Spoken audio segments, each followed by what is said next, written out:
भुवनेश्वर मंत्री आसिक पहुंची जीवे ये गोटे बाहर ना माल मा यही एसएचजी गोष्ठी करके भारी कष्ट नागे नवीन बहू हेलो छाया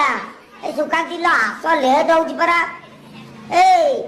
विशु तो बहु को डाके कुआडे गले सब आम फिर जीवु केते काम सियाड़े कही भगवान कही आइले चलो चलो चलो हाँ आस आस आस सियाड़े से बट माइप से कुष्ठ बहु से साबुनी ये पले गाड़ी आसिक ठिया है सारे खाली फोन कर तुम गोष्ठी कुआडे गल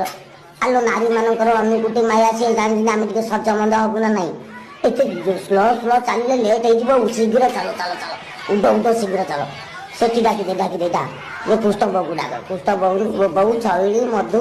डाकुल डाकुल डाकुल डाकुल गाड़ी आसिक ठिया से ड्राइवर घेरे घेरे हो सारे खाली घन घन फोन कर ये महिला गोष्ठी करके मुझे बहुत हैरान हो गई तुम सेक्रेटरी है हाँ आस आस तुम तो सज हो पाली आसो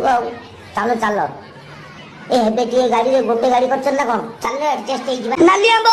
जगणी खिया मत कहूँ नाली आमर परीक्षा को छाड़ी छाड़ी मुझे लुचि जाए गोटे 75 वर्षर बुढ़ी मो आंबर आ नाली अच्छी मत ठसरी करी कहूँ नाली आम जगणी खिया को छाड़ी फाड़ी राई मन कर मत ठसरी